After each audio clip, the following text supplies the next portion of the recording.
யாரு நீங்க நல்லவங்களா? நீங்க நல்லவங்களா? உங்க குடும்பம் நல்ல குடும்பமா? எப்படி அப்படி வாய் குசமா போய் பேசுறீங்க? அப்பா நேத்து உங்ககிட்ட பேசும்போது ஒரு விஷயத்த சொல்றதுக்கு மறந்துட்டேன். இந்த ஆளு பொய் மட்டும் சொல்றது கிடையாது, திருட்டு வேலையை நல்லா பாக்குறவரு.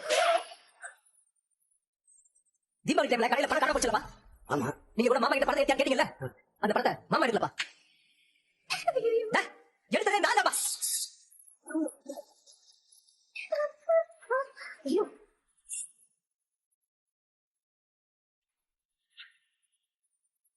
நான் கடைக்கு வரது நம்ம கொண்டு உதவி பண்றதுக்காக இல்லப்பா, பணத்தை திருடுறதுக்காக தான் கடைக்கு வரது. அதை ஏன் நீ அப்பவே சொல்லல? டேய், நான் ஒரு முட்டாளு, அறிவு கட்டவே மற மாட்டேன். உண்மை தெரிஞ்சா நீங்க வருத்தப்படுவீங்கன்னு எனக்கு தெரியாம இந்த குடும்பத்துக்கு நான் சப்போர்ட் பண்ணிட்டு இருக்கேன். இவங்க குடும்பம் பண்ண அக்கிரமத்துக்குலாம் எனக்கே தெரியாம நான் இவங்களுக்கு சொல்ல போயிருக்கேன். என் அம்பிட்டு பாசம் வச்சிருந்த பழனி மாமா அவர் திட்டு வாங்க கூட அமைதியா இருந்திருக்கேன். ஐயோ அப்பா, இந்த ஆளு அப்புறம் இவங்க ரெண்டு பேரும் கடைக்கு வந்ததே ஏதோ பிளான் பண்ணலப்பா. கொஞ்சம் கொஞ்சமா எடுத்துட்டு போய் மொத்த கடை ஆட்டே போறதா இவங்க பிளான். ஐயோ ஐயோ மாப்ள, இப்படி அபாண்டமா பேசாதீங்க, அதுக்கும் எல்லை இருக்கு. என்ன இல்ல என்ன இல்ல எல்லையை தாண்டி நான் கிட்ட நீ உன் குடும்பம் தான்.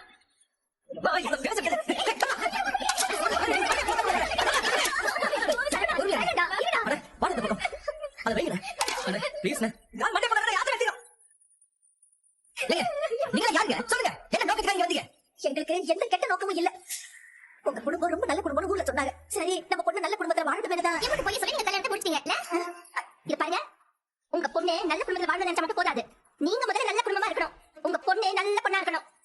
ஏங்க, எங்க மயிலுக்கு என்ன குறை? அவன் நல்ல பொண்ணுதான். என்ன இம்பட்டு பொய்ய சொன்னவன் நல்ல பொண்ணா? ரொம்ப நல்ல பொண்ணு. ஏய், என்ன நீ தலையை தொங்க போட்டு நிக்கிற? பேசு, நீ பேச. நீ தானே தலையை அடிச்சுட்டு தெரியாம பண்ணிட்ட தப்பு பண்ணிட்டேன்னு சொன்னவ. இப்ப பேசு. எங்க அப்பா அம்மா போட்ட தாளத்துக்கும் அவங்க சொன்ன யோசனைகள் தான் நான் ஆடிட்டேன்னு சொன்னேன். சொன்னேன்ல, இப்ப அவங்க கிட்ட சொல்லு. ஏய், சொல்லு நீ. வாங்க, வாய் திறந்து பேசு. பேசுங்க. இவங்க இழுத்த இழுப்பு தான் நான் போனேன். இவங்க சொல்லி கொடுத்த பொய்ய தான் நான் சொன்னேன்னு என்கிட்ட சொன்னேன்ல.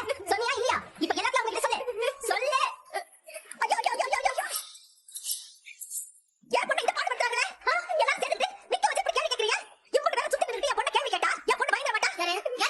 இவளா? இவ பயப்படுறவளா? இவ எல்லாரும் பயமுறுத்துவான்னு சொல்லுங்க. பயப்படுறாளாமா? இங்க பாருங்க, என்ன பிரச்சனையா இருந்தாலும் உட்கார்ந்து பேசி சரி பண்ணிக்கலாம். இந்த மாதிரி கண்டபடி பேசி எங்களையே எங்க பொண்ணு மனசையும் வருத்தப்பட வைக்காதீங்க. நீங்க வருத்தப்படுறதா பெரிய விஷயமா தெரியுது. நான் வருத்தப்பட்டது என் வாழ்க்கை சந்திச்சு உங்களுக்கு வருத்தப்படுற மாதிரி தெரியல. இல்ல அப்படிதானே?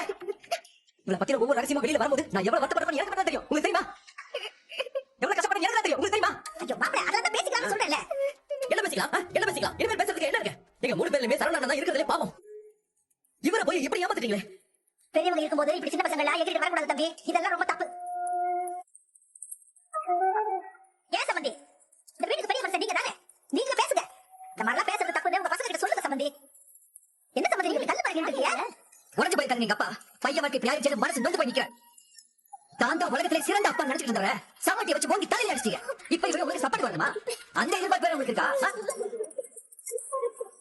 இப்ப வரைக்கும் உங்க வாயால நீங்க செஞ்ச தப்ப ஒத்துக்கல. இவ படிப்பு விஷயத்துல வயசு விஷயத்துல போய் சொன்னது எதையுமே நீங்க ஒத்துக்கல. ஒத்துக்கவும் மாட்டீங்க. இப்ப ஒத்துக்க போறீங்களா இல்லையா? அத முதல்ல சொல்லுங்க. ஐயோ, அது வந்து குழலி. என்ன என்ன அது இது அதுன்னு சொல்றீங்க. ஏடி, யாரை பண்ண தப்ப ஒத்துக்கிறாங்க இந்த காலத்துல?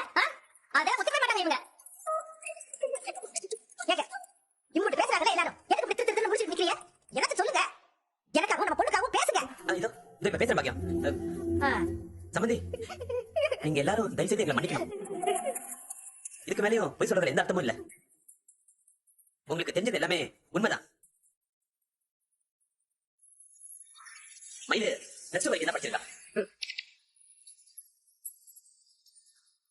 மாப்பிளைய விட ஒரு 2 வயசு தான் பெரியவர். நாங்க போய் சொன்னோம், ஆனா அதுக்கு ஒரு காரணம் இருக்கு. என்ன காரணங்க? என்ன பெரிய போராத காரணமா இருக்க போது சொல்லுங்க. சொல்ல தம்பி, அவசரப்படாதீங்க. நிறைய இடத்துல இருந்து மயில பொண்ணு பார்க்க வந்தாங்க. வசதி இல்ல, படிப்பு இல்லைன்னு ஒவ்வொரு காரணமா சொல்லி இவ கல்யாணம் தள்ளி போயிட்டே இருந்தது. வயசு வேற அப்படி போயிட்டே இருந்ததா. அப்போ ஜோசியர் கிட்ட போய் கேட்டோம். அவரு மயில ஜாதகத்துல ஒரு தோஷம் இருக்குன்னு சொன்னாரு.